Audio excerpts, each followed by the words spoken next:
On this episode of Before Us Kids, we talk about a medieval comic and why lots of kids think history is so boring. For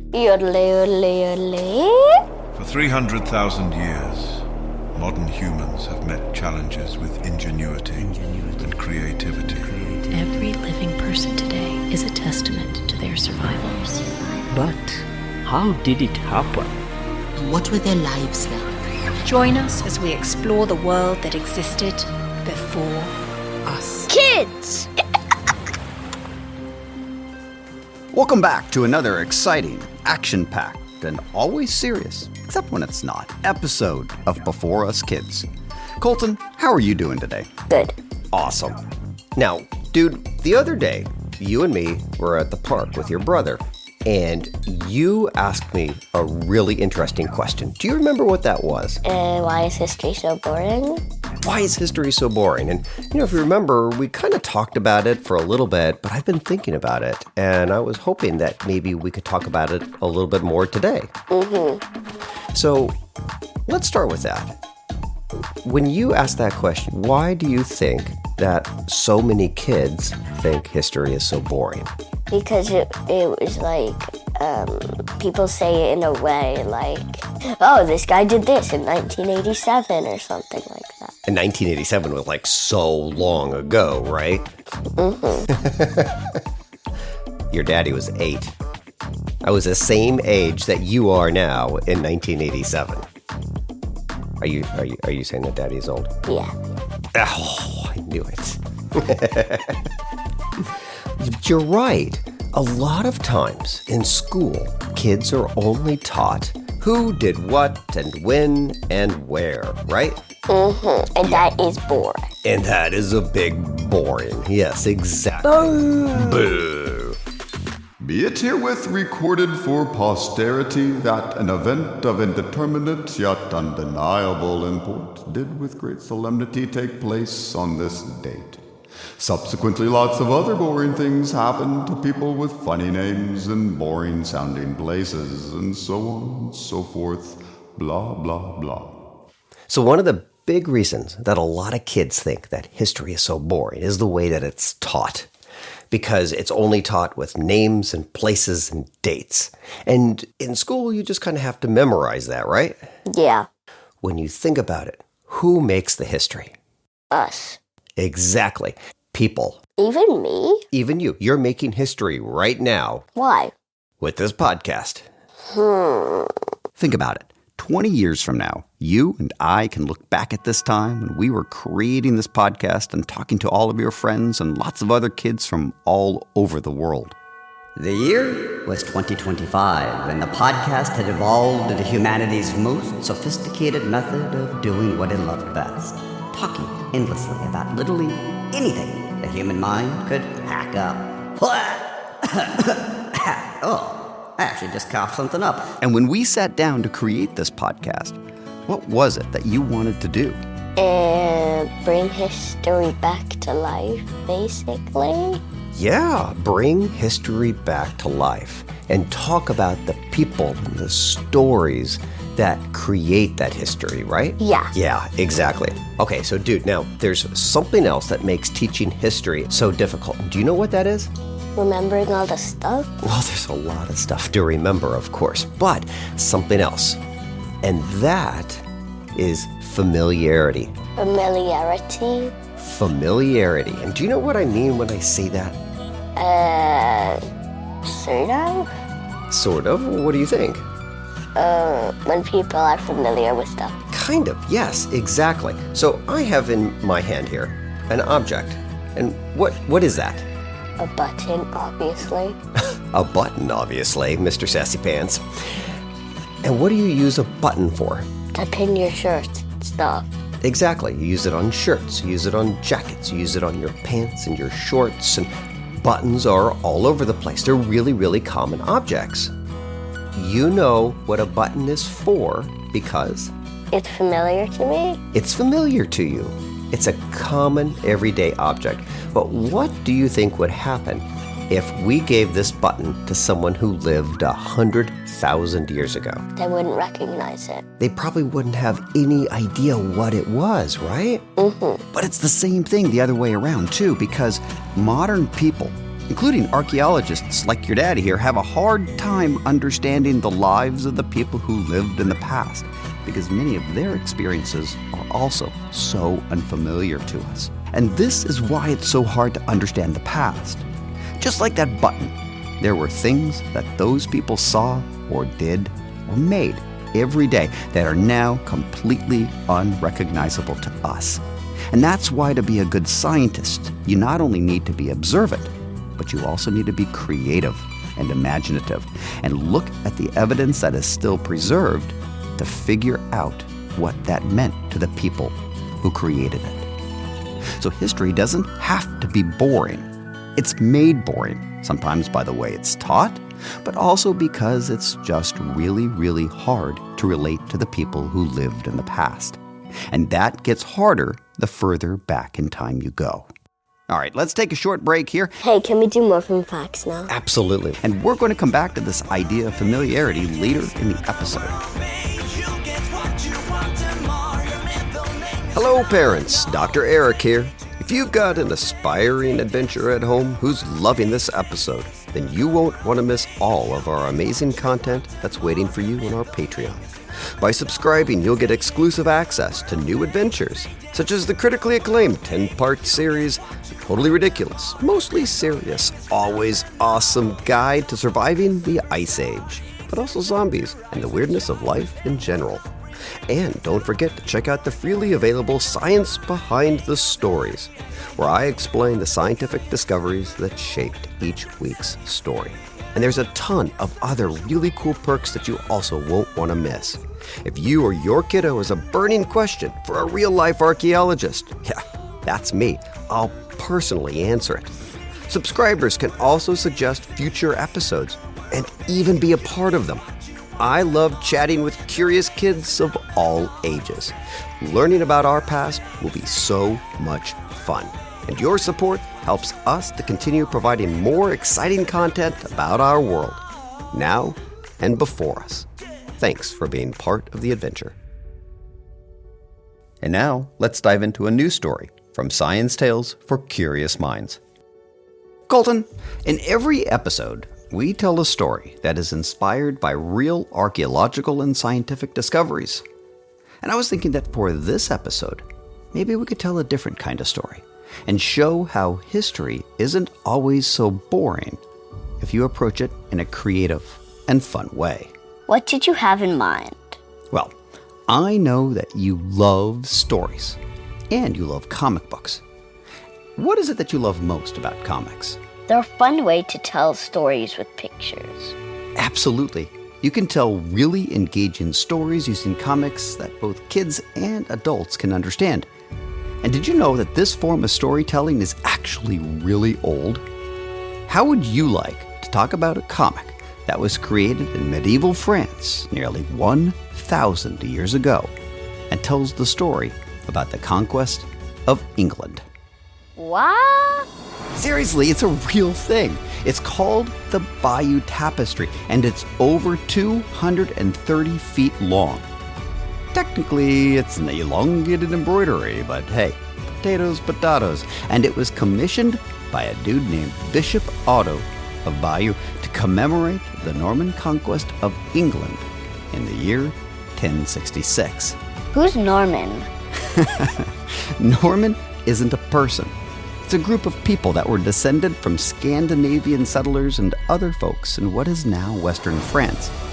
At the same time, there was another group of people living in the British Isles, and they were called Anglo-Saxons. And they descended from Germanic, Scandinavian, Celtic, and other influences. And where the Normans spoke Old French, the Anglo-Saxons spoke Old English.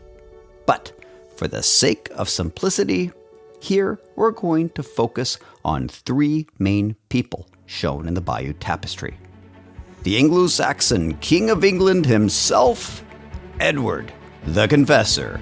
Hello, I am the king. Can we call him Ed? Sure. And then there was the very powerful Anglo-Saxon nobleman, Harold Godwinson. Harry. Let's call him Harry. Perfect. And then there was the man himself, the Duke of Normandy, William. Ha ha ha. I assume we're going to call him Bill? Yup. Okay, so our story starts in the year 1051, when Ed, the King of England, tells Bill, the Duke of Normandy, that he wants him to be king after he dies. William, I'm like super ancient now and I'm not getting any younger. And someone needs to take my place as king when I'm gone. You want the job? We? No, not you and me. Just you, William. I'll be dead. We? No, William. I just want you to be the King of England. We? And this probably went on for a while. But the bottom line is that Bill finally thought that he was going to be the next king of England. But then things got all messed up, right? Really messy. And the first panel of the Bayeaux Tapestry shows that Ed may have actually asked Harry to go to France and deliver a message directly to Bill. Guys, someone needs to take my place as king when I'm gone. Harold, please email my cousin William at kingbilly@gmail.com. Oh, wait, better yet, go talk to him directly at his place in France and remind him that he'll be the new King of England when I'm dead. Just to be clear, don't take the throne for yourself, Harry. It's for William. William equals new king. Harold equals not king. New king, William, not king. Harold. But other sources say that on his deathbed, Ed tells Harry that he wants him to be the next King of England. Just kidding. Harry, I really want you to be the King of England after me. That's super awesome. King Ed then dies.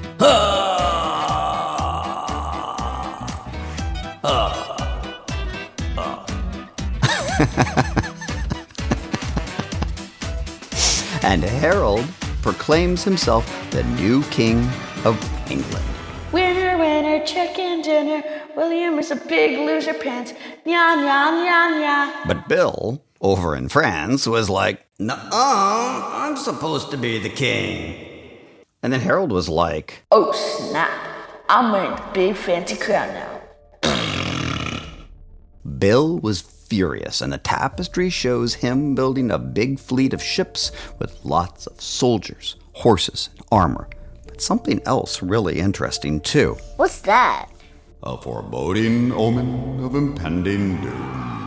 Oh, above Harry is the Halley's Comet, which is only visible every 76 years. Exactly. And definitely not a good sign for Harry. Nuh-uh. Well, then the Normans got in their boats. Yeah, and they didn't want to get their clothes wet because it shows them taking their pants off to get into the boat. And then they sailed to Pevensey in England before traveling to Hastings for the big battle. It's the final countdown. And then the tapestry shows the Norman soldiers wearing chainmail armor and helmets, carrying lances and shields. And then the Norman cavalry charges. Arrows are flying through the air.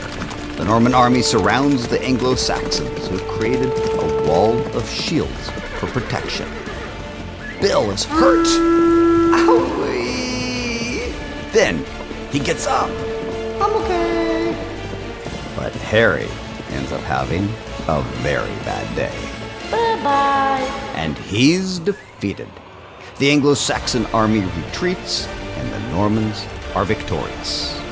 Soon after, Bill is crowned the King of England.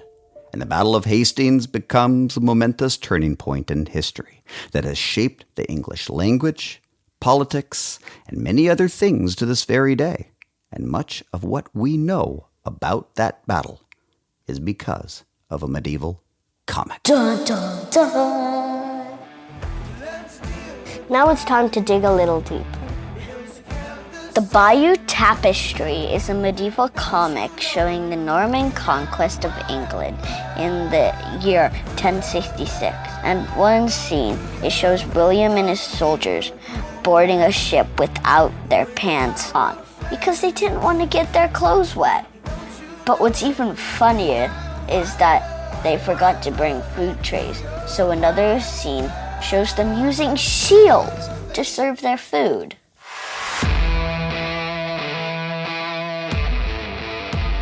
Do you remember in that prior episode where we talked to Noah about the people who lived at White Sands? Yeah. And how those kids were walking next to those Columbian mammoths and the giant sloths and everything? Mm-hmm. Have you ever done anything like that? I walked next to elephants, but not them. Yeah, at the zoo, but nothing like that. So those experiences are completely different than anything that we have today. And their clothes and their way of life was so different. Do you know what this is? A CD disc. It's a CD disc. And, you know, they're still pretty common, right? But what do you use a CD disc for? Playing tapes and stuff. Oh, music and everything like that, right? Nowadays, really, CDs, though, are mostly used because they're bright and colorful, and you use them in arts and crafts projects. And to make like animals go away from food and stuff. Oh yeah, you hang them into like those wind chimes. But a couple of years ago, this was the best way that we had to listen to music or to record data on a computer. Do you know what was used before CDs? A floppy disk. No, that's not a floppy disk, but I give you lots of points for saying the word floppy disk. Floppy. Do you know what that is? Something that says SATDK on it. That is a cassette tape. Cassetta. But you don't know what that is, do you? Nope. You've never seen a cassette tape before. Well, technically I have because you just showed me it. Well, technically, yes, you just saw a cassette tape. But my point is that if you had ever seen a cassette tape, you would know what it was, would you? No. Or how to play it, or what it was used for. It uses a little ribbon of tape inside. So like this tape? And that was what we used to listen to music. And you would actually have to rewind the tape. So when you got to one end of the tape, then you would have to rewind it and wait for it. And do you know what's even crazier? What? To listen to the other side of the tape, you would then have to take the tape out and flip it around and put it back into the machine. I know. But you've never seen a cassette tape before, have you? No. Exactly. I'm super familiar with them because I grew up with cassette tapes. But you've never even seen one. And that is familiarity right there. That's what I mean by that. Do you understand? Yeah. And so when we then look into the past and we try and study the past and understand the lives of the people who lived in the past, it's very difficult for us to understand what their lives were like because they were doing things so differently than the way that we do it now. Does that make sense? Yes, sort of. Yeah, do you have any questions? Was before they had the thing that you just showed me? The cassette tape? Yeah, the cassette tape. Were movies called books? Ha ha ha ha ha. You are so silly. Well, this has been another super fun episode. Thanks, Colton. And for all of you out there, don't forget to check out all of our other great episodes and comment on them. We'd love to hear from you. Alrighty, until next time. Bye! The For Us Kids is written, hosted, and produced by Eric Fisher. Audio designed by Eric Fisher. And Ian Lawrence composed the theme song.